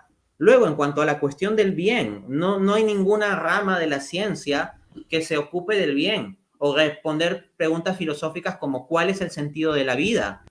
En la economía me puede decir cómo puedo invertir un capital para sacar más rentabilidad. La química me puede decir cómo puedo combinar ciertos elementos para sacar otra sustancia. La física me puede decir con qué estructuras se mueven determinados cuerpos celestes. Pero el sentido de la vida, el sentido de las cosas, no es algo que me responda la física, ni la economía, ni la química. Puedo a través de la ciencia comprender los procesos mediante los cuales los nazis, los científicos nazis, torturaron a sus, entre comillas, pacientes, en realidad víctimas judíos, por ejemplo. La ciencia puede describir muy bien ello, pero la ciencia no tiene ninguna instancia para decirme si está bien o está mal. Claro. A lo más la ciencia puede indicar si es que hubo placer o dolor en ello, pero la justificación de por qué el dolor es malo no es algo que se dé de forma científica, ese es un presupuesto filosófico. Y por eso la importancia también de la filosofía en todos estos campos. Hay una frase que se le atribuye a Einstein, no sé si será así, porque muchas veces uno encuentra frases, a Chesterton, por ejemplo, le encuentra frases sobre todo y a veces es difícil corroborarlo. Pero Einstein, según esta atribución, decía que la ciencia mira al árbol, pero la filosofía mira al bosque. Y por lo tanto, la filosofía siempre tiene que estar como sustrato. Y una de las maneras de entenderlo a eso es que es la misma filosofía la que limita el campo propio de cada una de las ciencias. Porque un químico, por ejemplo, tú decías, bueno, la química que trata sobre cuestiones orgánicas, inorgánicas, las reacciones que se producen. Y un químico podría decir, sí, pero ¿por qué no, por ejemplo, la química también tratase del ser vivo en cuanto vivo? ¿Por qué me tienen que limitar? O sea, ninguna ciencia se pone el límite a sí misma, sino que eso está dado siempre por una ciencia superior, que es la filosofía. Por eso la importancia, para los que no conozcan, existe la filosofía de la ciencia, y es una rama de la filosofía que limita, y es una rama de la filosofía que incluso nombra y define los elementos propios que luego utilizan las otras ciencias. Por ejemplo, la relación entre átomos, ¿sí? en la física es una relación que está dada incluso por un concepto filosófico de la realidad, las nociones de materia, las nociones de forma. Yo recuerdo haber tenido una conversación hace un tiempo en una conferencia con un gran profesor de física en la Universidad de Texas. Él es miembro también de la NASA. Y él, conversando sobre la cuestión filosófica, él me decía que ve imperativo que los estudiantes de la ciencia que sea comiencen a estudiar filosofía. Porque es la filosofía la que les va a dar una estructura mental para luego entender las relaciones mismas dentro de la propia ciencia. El caso de la medicina, por ejemplo, la importancia de estudiar filosofía para ser un buen médico. Y podríamos seguir, ¿no es cierto?, a lo largo de cada una de las ciencias. Nos hacen esta pregunta, Dante. Vengo escuchando a Dante y la verdad fortalece mis creencias y fundamenta más mi fe. Así que mira, un logro, Dante, que te llenará de alegría. Gracias por esta pregunta, Josie. Ella dice, ¿cómo podemos enseñar a filosofar a nuestros niños? ¿Qué camino tú le recomendarías a un padre para iniciarlos en esta trayectoria filosófica? No hay que enseñarle a los niños a filosofar. Y voy a explicar mi respuesta. Es que los niños ya filosofan. Nosotros somos los que ahogamos la cualidad filosófica de los niños. Los niños naturalmente preguntan, ¿y por qué? ¿Y por qué? ¿Y por qué? Y somos nosotros, por nuestra ausencia de razonamiento filosófico, que les decimos, ya no preguntes tanto. O por la ausencia de nuestra disposición, ya no me molestes. O cosas por el estilo. Entonces, mientras más pequeño sea el niño, ¿no? En tanto comienza a hablar y preguntar el por qué, esa es la oportunidad perfecta para guiarlo en este camino filosófico en el que ya está embarcado. O sea, todo niño que se pregunta sobre el porqué de las cosas es un filósofo. Niño no va a desdeñar todo el conjunto de cuestiones diciendo, ¿y eso para qué me sirve? Por ejemplo, un niño, una niña puede preguntar, papi, ¿por qué el cielo es azul? En cambio, nosotros los adultos utilitaristas o adolescentes cínicos o jóvenes cínicos muchas veces, simplemente van a decir, ¿y eso de qué me sirve? ¿A cómo me va a dar plata que el cielo sea azul? ¿A mí qué me interesa? ¿Acaso eso me va a dar plata? ¿Eso me va a dar placer? No, entonces si se dan cuenta, el germen filosófico ya está en el niño. En consecuencia, frente a las preguntas que va haciendo los niños, nosotros tenemos que junto con ellos, más bien nosotros aprender a filosofar y preguntarnos junto con ellos e ir introduciendo la cuestión de qué es el ser humano. Qué importante enseñarle a un niño, por ejemplo, respecto al sentido de la vida, enseñarle la noción de virtud, la noción de Dios. Ahí está la pregunta filosófica. Nosotros tenemos que acompañarlo en ir dilucidando las respuestas. A un niño que pregunta, ¿por qué está mal esto? ¿No? A veces el niño de modo insolente, pero muchas veces simplemente con inocencia porque no entiende por qué está mal. Y tú le puedes dar una clase de ética. Claro. Entonces, no es que a los niños les falte filosofía y nosotros tengamos mucha, el problema es que nos falta filosofía para darles respuesta. Si yo pudiera explicar a un niño por qué algo está mal, pues le estoy dando una clase de ética y esto surge de forma muy natural. A nuestros hijos le podemos hablar sobre su dignidad humana. Qué importante es que un padre varón enseñe sobre todo a sus hijas mujeres la dignidad que ellas tienen, porque muchas veces surgen consecuencias muy negativas en las vidas de las señoritas, en tanto ellas no se valoran a sí mismas. Y cuando hablamos de la dignidad de la mujer, estamos en una clase de ontología y de antropología filosófica. Al mismo tiempo, en cuanto a la cuestión religiosa, podemos meter cuestiones de metafísica. Entonces, la pregunta es cómo hacerlo con un lenguaje sencillo, en el fondo. Porque no es que se necesite crear artificialmente una clase de filosofía. La clase de filosofía ya está sobre la mesa cuando el niño es niño. O No sea, ahoguemos eso. las oportunidades Dale. no van a faltar en la Ujú. vida de un niño. Así es. Van a sobrar. Mira, otra pregunta. Aprovecharlo es lo que va a ser complejo. Y Claro. esto es un proceso de aprendizaje. A medida que surjan esas oportunidades, el padre de familia va a tener que ir respondiendo. Y si se da cuenta que no puede dar una respuesta, una fundamentación de la ética porque algo de verdad no está bien, de explicarle a su hijo, la dignidad que tiene como ser humano, de explicarle sobre la existencia de Dios y el ser de Dios y qué implica Dios para nuestra vida. Si el padre de familia se da cuenta que no entiende sobre eso, que busque, que comience a Que se ponga a informarse. estudiar, Exacto, los que tienen que ciertamente. estudiar no son los niños, son los padres. Otra pregunta, mira, ¿qué recomendaciones puede dar a jóvenes interesados en el estudio de la filosofía a fin de que no se confundan con falsas ideologías? Bien, en primer lugar, que ellos ejerzan el pensamiento crítico, porque esto Pablo lo sabrá muy bien, que hay tolerancia para absolutamente todas las corrientes y todas las visiones, menos el cristianismo, ¿no? O sea, y si es cristianismo en versión católica y de un católico comprometido así con conservar los valores y todo eso, uy, peor. A eso sí no se le puede dar tolerancia. Tolerancia para todos, menos para la visión cristiana. Luego, con respecto a la cuestión filosófica, es como que se le aplica el pensamiento crítico al cristianismo, a la fe. Así eres hipercrítico, pero cuando te dicen algo en contra de la fe, ahí ya no eres hipercrítico.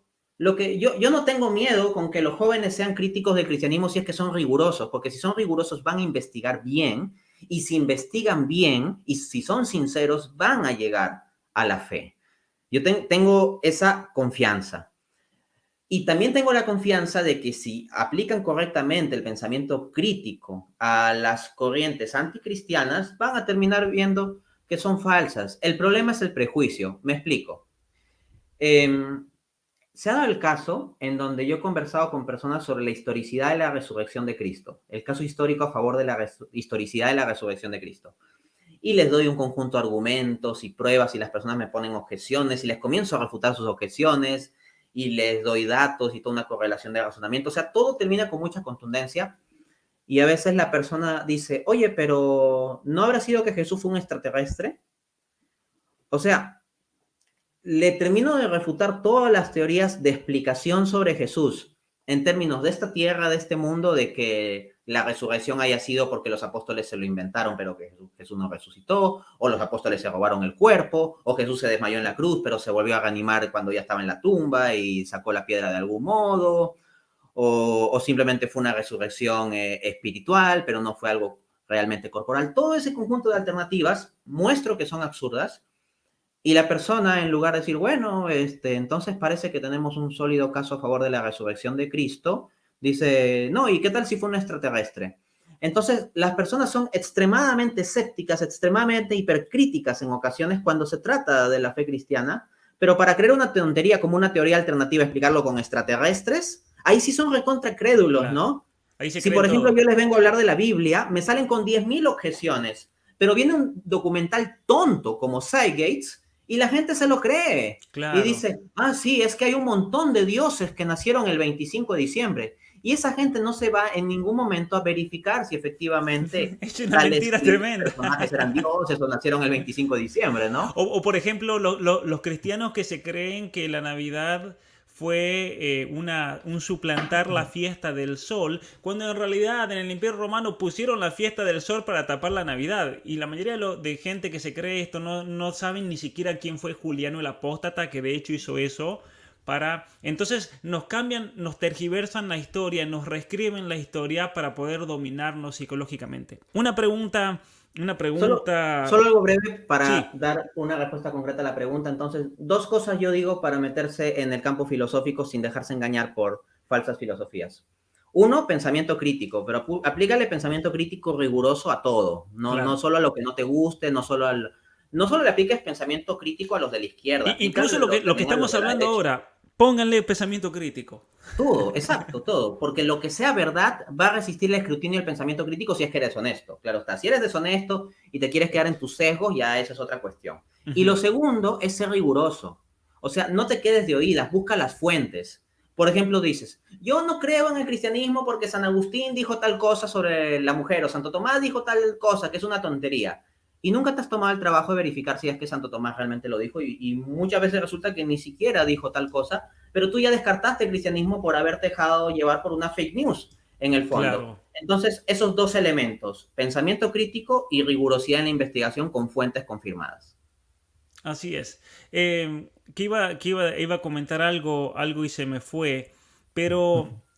básicamente ante toda esta vorágine de pseudo filósofos, de charlatanes, de estafadores, de vendehumos, las facultades hoy en día de sociología, de filosofía, de historia, está llena de estos personajes que viven de una renta, viven criticando al capitalismo, pero viven del dinero que les llueve de arriba sin nunca en su vida tener que agarrar una pala y tienen un alejamiento tan grande con la realidad, que abren la boca y largan una sarta de conceptos que no se aplican a absolutamente nada. Y estos personajes son los que están envenenando hoy la mente de nuestros niños y de nuestros jóvenes. Entonces, es mi pregunta de parte de la gente. Te pregunto, ¿cómo encararías tú o qué le dirías a una persona que dice lo siguiente? Dante, hay tanta oferta filosófica dando vueltas, pero ¿cómo me doy cuenta si esa persona que me está escribiendo y me está contando un relato es un estafador o es una persona que realmente busca la verdad y me puede hacer crecer en lo personal?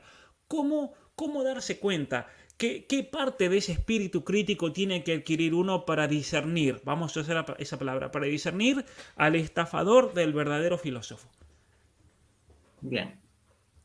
Primero, hágale las preguntas filosóficas.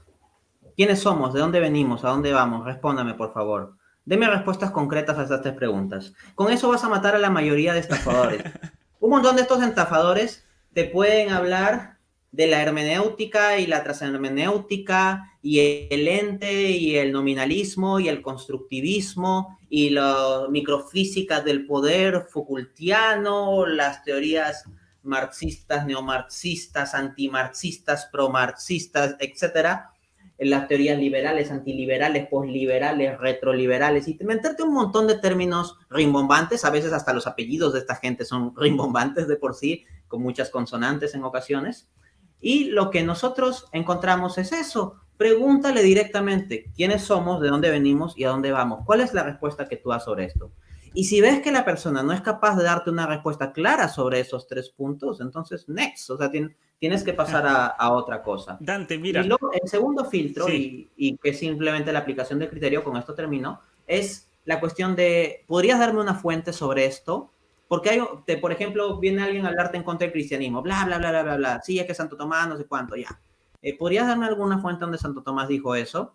O te dicen, es que la gente de la izquierda, bla, bla, bla, bla, bla. Ya, podrías darme, te dicen, es que Marx dice que todo lo queremos gratis, ¿no? El marxismo es que la gente quiere todo gratis. ¿Podrías darme alguna referencia, Marx, que diga eso? Ojo, porque yo soy antimarxista y creo que hay que hacer mucha crítica a Marx, Pero hay pero que ser habiéndolo serio. leído, Si ¿no? vas a ser antimarxista, tiene que ser serio. Exacto, ¿no? Te voy a poner un Entonces, ejemplo. Bueno, sí, termina y te pongo un ejemplo con sí, respecto a eso. entonces eso, o sea, la gente de derechas, a la gente izquierda, a la gente religiosa, a la gente antirreligiosa, a todos los que se pretendan grandes intelectuales, cuando te digan algo que haga referencia a una idea presente en el mundo según alegan, diles, ¿y cuál es tu fuente? Si ellos no pueden responderte cuál es su fuente, también es gente que no es Claro, rigurosa. claro. Bueno, hay un personaje, por ejemplo, vamos a poner un nombre ficticio, Rapunzel. Rapunzel organiza cursos carísimos, se llena de dinero con esos cursos. eh, y a mí me criticó públicamente por dar cursos gratis en mi canal de YouTube. Porque claro, de repente está compitiendo con alguien que ofrece cursos serios, los ofrece de modo gratuito, porque yo quiero que toda la gente se forme, el que quiera donar que done, pero me acusó a mí, mira lo que voy a decir, de perpetuar el socialismo en Latinoamérica. Porque estoy acostumbrando a la gente a recibir todo gratis. Imagínate. ¿No? Imagínate el pensamiento. Y yo le podría, siguiendo tu metodología que me pareció muy buena, vamos a llamarla la metodología crítica de Dante Urbina. Siguiendo tu metodología, yo tendría que decirle, bueno, muéstrame una relación de causa y efecto entre yo dar cursos para que la gente se forme, sea mejor, que aprenda a pensar y perpetuar el socialismo en Latinoamérica. Y demuéstralo, ¿no? Hablando de grandes filósofos y pensadores, quiero que compartirte esto. Esta cuenta de filosofía de Twitter dice lo siguiente: pensar el presente con sentido. Tú hablabas de sentido, el sentido de la filosofía. La frágil piel del mundo, obra inédita en español del filósofo Jean-Luc Nancy. Y cita esto: habría que pensar el presente en la inquietud ante lo que viene, pero prestando atención al sentido de lo que pasa hoy. Y yo a esto le comenté esa habilidad de decir nada y sonar como culto para los estúpidos y charlatanes afines. Es decir, o sea, ¿qué dice esto? No dice absolutamente nada. Pero la Si algo multitud... dice, a lo más podría decir, fíjate por dónde caminas. Y eso me lo decía mi tía cuando andaba distraído. No se necesita un Claro. doctorado en O sea, filosofía. y no hace falta ir a hacer un doctorado en filosofía ni que te lo traduzcan del francés al español, ¿no? Pensar el presente en la inquietud ante lo que viene. O sea, claro, capaz que vas caminando, ¿no? Piensa tu presente porque hay un palo de luz enfrente tuyo, así que presta atención al sentido de lo que pasa, pues si no te vas a traer con ese palo. Realmente descubrieron el sentido de la existencia humana, pero ese es el O problema con como la dirían los filosofía hoy. mexicanos, ¿no? Estén abusados. Y ya está, ¿no? Así es. Y ese es el problema de Listo. de la filosofía hoy, ¿no? Estos vendehumos que aparecen por todos los medios, van a hacer giras en teatros. Ahora hay un estafador argentino que se llama Darío Scheinbeiger, algo así, perdonen si me equivoco ¿Quién tú el nombre. sabes? ¿Quién tú sabes? Sí, sí, sí, El es un apellido innombrable. difícil de innombrable, el innombrable vamos a decirle. Hizo un anuncio que está yendo una gira ahora para Argentina y digo, ¿y la gente cómo va a ir a escuchar a ese estafador? O sea que hay que tener ganas, hay que tener oídos realmente de ponerse a escuchar a alguien que dice una bobada tras otra. Acá nos hacen una pregunta importante. Dante, quiero estudiar filosofía, ¿con qué libros me recomiendan comenzar? A una persona que quiere decir, bueno, a ver, después de este vivo, realmente quiero comenzar este camino de aprender a pensar filosóficamente con más seriedad. ¿Qué libros le darías tú, Dante? Ya. Yo no sé si libros para empezar. Lo que pasa es que a mí esta pregunta me la hacen muchísimas veces, muchísimas. Esto de qué libro, con qué libros introducirse a la filosofía. Sinceramente no la sé responder. Porque yo cuando me metí a la filosofía no leí manuales introductorios de la filosofía. Yo lo comparo con meterte a la piscina. O sea, no es que comencé a poner un dedito gordo y quitarlo y ver si el agua está fría, después meter un piecito, o comenzar por la patera Claro, y después pasar a la piscina, sino como era la cuestión del sentido de la vida, es yo me tiro aquí y buceo y encuentro la verdad, punto. Entonces, en mi caso, yo me puse a leer directamente a los filósofos, pero ujú, creo que es una recomendación muy sana para la sociedad de hoy. ¿Por qué? porque mucho de lo que tú vas a leer leyendo manuales de filosofía es distorsiones sobre los filósofos. Te dicen simplificaciones, absurdos, mentiras, o incluso simplemente los ignoran, como Filosofía aquí ahora de José Pablo Feynman, que comienza de Descartes y aquí no, a San Agustín, Aristóteles, ni existen prácticamente Claro. allí. Entonces, la gente como que tiene mucho miedo de leer a los filósofos y quiere leer como 80 manuales introductorios antes de leer el libro de un filósofo. En mi caso, el primer libro de filosofía que leí fue un libro muy anticristiano, no lo recomendaría como inicio, pero lo refiero. Es el libro El Anticristo, así se titula, de Friedrich Nietzsche, Claro. 1895. Me he leído después libros de múltiples pensadores, me he leído directamente a Kant, a Hegel, a Marx, etcétera. Cualquiera que pase por mi canal de YouTube verá que no es mi hábito citar a personas que resumen lo que dijo Hegel o Kant o Schopenhauer, sino cito directamente las obras de estos pensadores. Entonces, yo lo animo a comenzar a lanzarse a leer directamente a los autores. Ahora Ujú. bien, hay ciertos autores que sí habría que restringirlas, son de los libros prohibidos. No vayas a comenzar con la fenomenología del espíritu de Hegel, no vayas Claro. a comenzar con la crítica a la razón pura de Kant, no vayas a comenzar con Ser y Tiempo de Martin Heidegger, pero sí podrías empezar con la Ética Nicómaco de Aristóteles. Así Es un es. libro que es relativamente sencillo de leer. Y uno cuando lo lea dirá, oye, pero no entiendo todo. Ya, pero con que entiendas el 70-80% ya estás avanzando, porque si te la vas a pasar interminablemente en manuales introductorios, Claro. va a ser difícil. Existen buenos canales de YouTube que ayudan en la cuestión de la formación filosófica. Ustedes pueden revisar mi canal de YouTube y pueden encontrar muchas cuestiones relacionadas con la filosofía en torno a, sobre todo, a la cuestión de la existencia de Dios. Y también está, por ejemplo, el canal de YouTube de mi amigo Enrique Fernández Gell, Adictos a la Filosofía. Ustedes pueden seguir ese canal y de una forma muy amena, muy divertida, les va enseñando conceptos de los distintos filósofos. Entonces, si ustedes se van ayudando de eso, y al mismo tiempo van leyendo los libros de los filósofos mismos, van a poder avanzar. Que te cueste al comienzo, mira, te va a costar como cuando uno comienza a hacer deporte después de tiempo de no haber hecho deporte, pero eventualmente ya lo comienzas a hacer con más fluidez. Entonces mi recomendación es La Ética Nicómaco, el libro sobre la felicidad de Séneca, el libro La Metafísica Aristóteles, y luego a ver si después de la Metafísica Aristóteles pueda saltar a la Suma Teológica para que vaya alimento muy sólido y muy delicioso. Así es, y especialmente con respecto a esos libros, basta con saber un número de 10, tal vez menos conceptos filosóficos y después se avanza. Obviamente que en la primera leída de un libro son libros tan profundos que no son libros para leer, son libros para estudiar. Por eso yo a los que me preguntan les digo, miren, si leen la política de Aristóteles, leen la ética nicómaco de Aristóteles, son libros que lo van a tener que leer 3 veces. La primera vez para tener un contexto general y profundizando, la segunda vez van a empezar a profundizar un poco más y a entender y cuando lo lean la tercera vez van a decir esto es una maravilla realmente y incluso pueden llegar a leerlo muchas más veces. Eh, hay secciones, por ejemplo, de la Suma Teológica, secciones grandes que yo puedo tranquilamente decir que las he leído 30 veces y cada vez que las leo vuelvo a profundizar todavía más y a disfrutarlo mucho más. Un amigo, profesor de una universidad, profesor de filosofía en una universidad de Europa, él me comentó en una conferencia que nos juntamos, me decía que él se leía la introducción de la Suma Teológica, lo que sería la cuestión 2 a la veintitanto, 24, todos los años. Mm.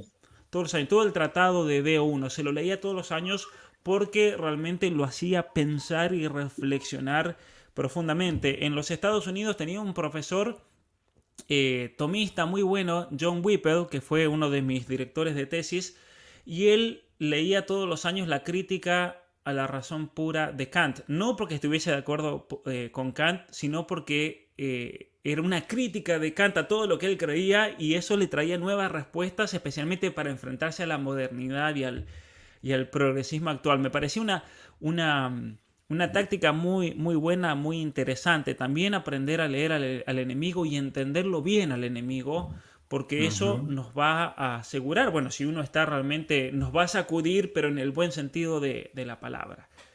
Eh, Mira, Dante, hay un autor argentino que se llama Leopoldo Marechal, y él escribió un libro que espero dar un curso sobre el mismo, que se llama el libro Ascenso y Descenso del Alma por la Belleza.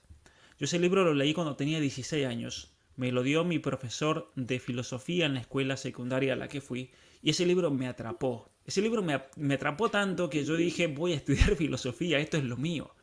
Por esa profundidad metafísica y esa manera de explicarlo. Yo, el que quiera profundizar, pero como tú decías, como la filosofía es un camino, es un combate interior, es un combate intelectual con uno mismo, no es lo mismo, cada persona tiene su historia en mi vida personal, por ejemplo, las cuestiones sobre la existencia de Dios, que la leí a los 16 años también, tuvieron una influencia enorme, grandísima en mí misma, pero en otra persona puede ser que sea otro motivo, ¿no es cierto? Una cuestión tal vez relacionada a la política, relacionada a la economía. Uno tiene que saber descubrir, a ver, dónde está mi curiosidad, mi sentido de conocimiento y meterle por ese lado porque es donde más lo va a disfrutar, yo creo, ¿no?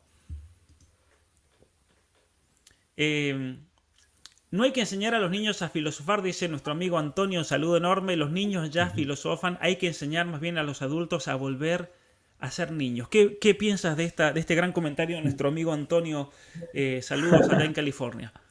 Sí, que cita Mateo 18:3, ¿no? Nuevamente lo que decía, o sea, en el caso tuyo, pues tienes un doctorado del área de filosofía, yo me he dedicado mucho a la filosofía, mi doctorado es en economía, discutimos sobre esto, todo, tenemos nuestros términos, profundidades, historia, etcétera, pero al final de cuentas todo termina en Jesús. Eso es lo que me he encontrado en mi recorrido filosófico. Toda la filosofía termina ahí donde decía Platón, el logos.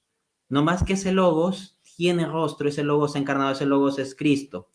Y en efecto, a final de cuentas se trata de ser como niños, seguir abiertos a las preguntas filosóficas, ese espíritu de admiración. O sea, nosotros simplemente vivimos en términos de, no sé, las series que salen en Netflix o los videitos que salen en YouTube y a ver si nos admira y en cierto modo todo es más de lo mismo. El espíritu de admiración, el espíritu de preguntarnos ¿y por qué? ¿Y por qué? ¿Y por qué? Es lo que no debemos dejar de lado. Todo lo contrario a la actitud de ¿y eso para qué me sirve? Así es, el para qué me sirve.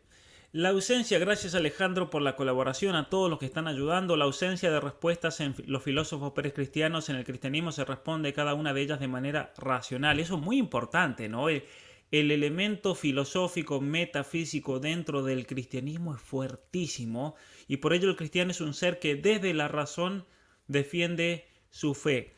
De hecho, San Justino Mártir, patrono de los filósofos, él realiza filosofía para argumentar y defender su propia fe. Por eso, entonces la pregunta que te quiero hacer es la siguiente. ¿Por qué un cristiano hoy en día tiene que estudiar filosofía en cuanto cristiano incluso? Primera de Pedro 3:15. Estén siempre preparados para dar razón a todo aquel que les pida, para contestar a todo aquel que les pida razón de la esperanza que hay en ustedes. Entonces, yo tengo una esperanza en Cristo. Esto implica fundamentar que Dios existe, que Dios se encarnó en la persona de Jesucristo, que Jesús, por tanto, es Dios encarnado y que resucitó de entre los muertos. Asimismo, eventualmente, especialmente en un marco católico, que Cristo estableció una iglesia y que esta iglesia preserva un depósito de fe, no por la mera fuerza humana, sino por la protección de Cristo que prometió, y yo estaré con ustedes todos los días hasta el fin del mundo. Pero frente a este mensaje, frente a este depósito de fe que uno defiende, está el marxismo, diciéndote, no, el hombre no es más que materia y la religión es un subproducto de las relaciones sociales de producción que la clase dominante inventa la religión para mantener distraída a la clase dominada. O el liberalismo te dirá con von Mises, bueno, sí puede haber religión, pero ojo, que no interfiere en los asuntos sociales, políticos y económicos. De la religión que queda en el ámbito privado, ¿no? O sea, Cristo que reine en tu corazoncito si quieres, pero no me pretendas un Cristo rey de la sociedad, ¿no? La lógica de liberal que rechazaría el reinado social de Cristo en términos Claro. vinculantes. Sería Luego él un... de decir, ¿cómo esto que Jesús es Dios? Dios ni siquiera existe. O el negacionista que dice, ¿cómo está esto de que Jesús existió? Jesús ni siquiera existió. O que Jesús fue un invento, o que Jesús es una combinación de mitos paganos. O va a venir el posmoderno a decir que Jesús dice que es la verdad, pero ¿eso de qué sirve? Si la verdad no existe, todas las verdades son relativas. Jesús simplemente fue un gurú espiritual más, así como lo sería el Dalai Lama, Sócrates, Mahoma, etcétera. Luego va a venir el agnóstico a decir, no, es que la razón no puede llegar a establecer si Dios existe o no, y se van a parar en Immanuel Kant y la crítica a la razón pura para argumentar eso. Luego va a venir el existencialista sartreano a decir, no, mira, Dios no existe, no hay un sentido a priori de la vida, nosotros lo tenemos que construir cada uno subjetivamente a posteriori, nosotros mismos construimos nuestra propia esencia. En línea con ello, la ideología de género te va a decir nada que varón y hembra los creó y que esto es lo que el Dios quiere. No, esto es simplemente una arbitrariedad, la Biblia son tonterías, Dios no existe. Entonces, por todas partes, acudiendo a ideas filosóficas más o menos refinadas, expresadas con mucha rigurosidad o rimbombancia académica, o expresadas de modo chabacano y pedestre, pero en el fondo son ideas filosóficas que están ahí en contra de la fe. En consecuencia, para cumplir el mandato de 1 Pedro 3:15, de estar siempre, no a veces, no en nuestra época universitaria, no, siempre preparados para dar respuesta a todo aquel que nos pida razón de nuestra esperanza, es que tenemos que conocer filosofía. El apóstol Pedro no dice en su carta, bueno, es que si es un estructuralista con muchos conocimientos académicos, ese sí pues no le dará respuesta, ¿no? Nomás darle respuesta a la gente ignorante. O si es alguien de tendencia política de izquierda, ese sí no puedes darle respuesta, tú solo tienes que dar respuesta a la gente de tendencia política de derecha. O a la inversa, si es alguien de tendencia política de derecha, a esa persona no tienes que darle respuesta, simplemente se trata de dialogar con los que son de la izquierda. No, el apóstol Pedro dice a todo aquel, lo cual implica que tienes que estar preparado para enfrentarte a todo marco filosófico. Y cierro también con la premisa bíblica, lo que decía el apóstol Pablo en la segunda carta a los Corintios, que es, todo pensamiento humano lo sujetamos a Cristo para que a Él lo sirva. El cristianismo no niega el pensamiento humano, no niega la filosofía. Es simplemente el entendimiento que ha de estar al servicio de Cristo como han de estar todas las cosas. ¿Y por qué? Porque si Cristo es el logos, la correcta filosofía ha de estar al servicio del logos, a la razón de ser de todo. Así es. Mira, hay una frase de Chesterton que a mí me parece fundamental para entender también. Santo Tomás de Aquino veía a la religión como una virtud. Hay alguien, ignorantemente, alguien en los comentarios ponía que yo hacía una defensa de la libertad religiosa al estilo liberal. Obviamente que no han ni siquiera leído mi tesis doctoral donde hago una defensa de la religión como una virtud. Tenemos que volver al sentido de religión como virtud. Y si la religión es una virtud, como propone Santo Tomás de Aquino, es una virtud que se vuelve en motor y causa de las otras virtudes. Y es por eso que si, por ejemplo, por mi religiosidad, por mi deseo de acercarme a Dios, de relacionarme con Dios, me propongo ser justo, honesto, estudioso, una persona que busca hacer el bien, obviamente que ese aspecto profundamente religioso va a tener una repercusión social gigantesca. Y de hecho mi tesis doctoral es una crítica muy fuerte al liberalismo porque en definitiva yo digo lo que dice en otras palabras Chesterton. Yo al ir al Parlamento me saco el sombrero pero no me saco el cerebro. Y lo mismo se trata de la vida pública. Cuando yo voy a la vida pública a debatir en un congreso, que me ha tocado debatir en congresos, cuando me ha tocado debatir en cámaras de diputados, en comisiones, cuando voy a una arena pública, lo que hago lo digo convencido de lo que creo, de lo que entiendo, pero también hay una profunda motivación religiosa detrás de todo lo que uno hace y tiene que haber en la vida de todos nosotros una profunda motivación religiosa. Cuando no existe esa profunda motivación religiosa, obviamente que el Dios va a tener que ser otro. Pero siempre hay una motivación de fondo. Y ahí es el problema. Y cuando viene un von Mises, o viene un liberal como John Rawls, o viene un Habermas de la Escuela de Frankfurt, y me proponen que no, que hay que dejar todo cuestionamiento religioso en la casa, en el ámbito meramente privado, lo que le están haciendo a una persona, a un cristiano, a un católico, es quitarle el motor de su vida. Y eso no puede ser, porque no podemos desconectar la causa del por qué hago esto con las consecuencias sociales y políticas que va a tener. lo que hablabas tú del reinado social. Entonces, una pregunta que va a sacudir aquí un poco el terreno, pero yo veo muchos cristianos que son liberales, ignorando posiblemente, no creo que lo hagan de mala intención, yo creo que muchos cristianos son No, liberales por porque ignorancia. ven el ataque al marxismo de parte del liberalismo, Ujú. pero no ven el otro lado oscuro de un liberalismo que dice, mira, señor, tu religión, tu fe, todo eso, sí, si quieres te lo dejas, pero bien metidito en tu vida privada y que de ninguna manera influya en lo social. Cuando en Mm. definitiva nosotros estamos buscando un cambio y una reforma política y social que el liberalismo por principios teóricos nos impide. Entonces, ¿qué nos dices al respecto? Muchas veces se trata de jóvenes, pues sí, muchas veces sinceros, de buena intención, pero que han caído en una simplonería, porque focalizándose en el ataque al marxismo, en el ataque al socialismo y todo ello, caen en el otro extremo.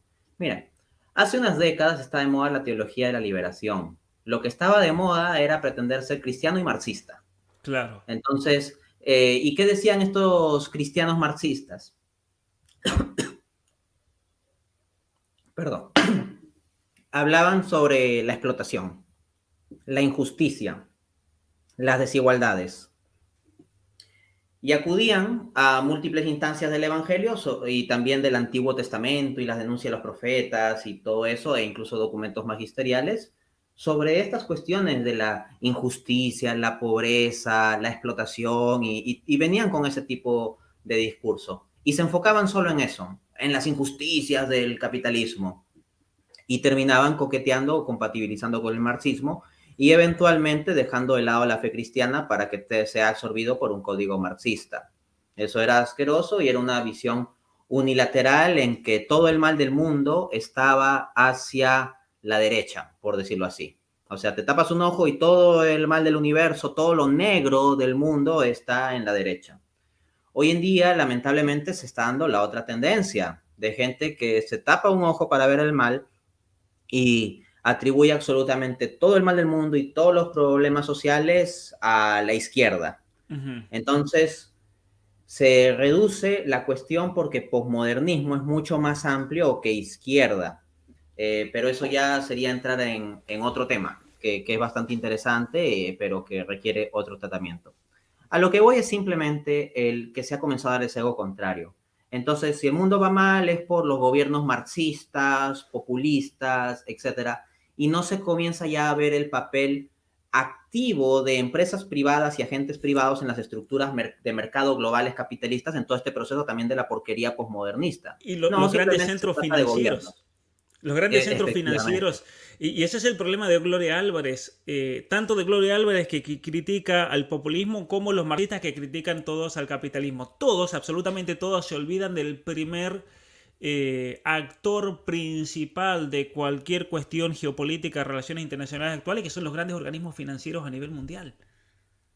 Efectivamente. Entonces, se hace mucho la crítica en términos de la organización política, que la estructura política, que los políticos, pero pocas veces ya se comienza a hablar de la estructura económica y los empresarios y los poderes financieros y Claro. económicos, no solo públicos, sino también y de hecho sobre todo privados, porque uno puede hablar de un gran organismo supranacional, pero la pregunta es, ¿quiénes están detrás de ese organismo supranacional? Claro. La ONU, uno pues puede verlo como un organismo supranacional de gobierno, ¿sabes? Este es un superestado. Oye, detrás de ese superestado hay todo un conjunto de intereses privados, empresariales, capitalistas. Y si tú dices que son los intereses de los presidentes del mundo, bueno, la pregunta es, ¿quiénes están detrás de los intereses de los presidentes del mundo? Los presidentes no son realmente los que presiden, son simplemente la cara bonita o fea que está para la foto de quién será el gobernante. Entonces se ha caído en una simplonería de ignorar todas esas complejidades del mundo y ver el mal solo de un lado. Y por esa razón hay quienes vienen con esta frasecita de, bueno, yo soy liberal en lo económico, pero conservador en lo social. Alguien que diga eso es que está limitado en lo mental, en cuanto a su juicio mental sobre esta cuestión. Porque tú no puedes separar lo social y lo económico. Y porque Decir, soy conservador en lo social y liberal en lo claro, económico. hay cuestiones definitivamente en que hay conflicto. Por ejemplo, si libremente unas empresas brindan el servicio de aborto y libremente hay personas que están dispuestas a adquirir esos servicios de aborto, pues no hay nada intrínseco al mecanismo de libre mercado que diga que tal transacción no debería hacerse, ¿no? Así es. Luego, pongamos un caso distinto al de aborto, porque ahí se puede discutir el valor de la vida y esa es otra discusión amplia. El tema de las drogas, el tema de la prostitución, el tema de la pornografía, el tema, digamos, de la televisión basura, el tema de la publicidad manipuladora e hipersexualizada. Bueno, en un esquema de libre mercado hay empresas que están libremente Claro. dispuestas a ofrecerlo y La personas que están hormonización libremente infantil, por dispuestas a ejemplo. comprarlo. ¿Cómo, cómo? La hormonización infantil, todo lo relacionado a la mejora y transformaciones físicas, por ejemplo, operaciones de reasignación de sexo. Desde una lógica del libre mercado, el liberalismo se queda sin argumentos. Sin argumentos. Exacto, se requeriría algo externo al Claro, liberalismo. Y ese algo externo al liberalismo, en general, si es coherente con la fe cristiana, va a implicar imponer restricciones, limitaciones, impuestos, prohibiciones o como mínimo algunas regulaciones a esas estructuras de libre mercado. claro. Y pues liberales, en cuanto a liberales en lo económico, tendrán que ceder un poco. Entonces no puede ser 100% liberal en lo económico y conservador en lo social, porque lo económico y lo social no son mundos separados, y en consecuencia, o vas a comenzar a ceder en lo liberal y permitir ciertas regulaciones sobre las estructuras del libre mercado, o vas a comenzar a ceder en tu conservadurismo moral o social y relajar algunas cosas con tal que haya libertad económica. Yo me he encontrado ambos tipos de tendencia en estos cristianos liberales y más o menos ellos viven en ese tipo de Esa tensión, incoherencia, ¿no? Entre saber que claro, algo está mal, pero al mismo tiempo decir, bueno, permítanlo en virtud de la privacidad y el libre mercado. claro, claro, claro. Y obviamente que mucha gente, especialmente en Hispanoamérica, no se da cuenta que al predicar ese modelo de libre mercado totalmente irrestricto, le terminan haciendo el juego no a los propios intereses del país, a su soberanía, sino a intereses extranjeros. Históricamente el caso de Inglaterra, hoy en día el caso de China, ¿no? Entonces, todos estos que predican el libre mercado en la Argentina no se dan cuenta de que son tontos útiles de la China, por ejemplo.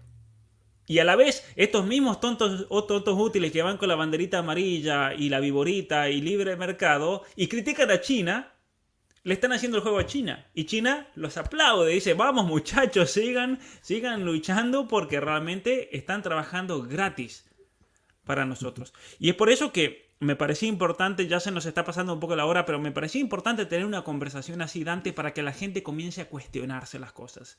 Que eso es aprender a filosofar también.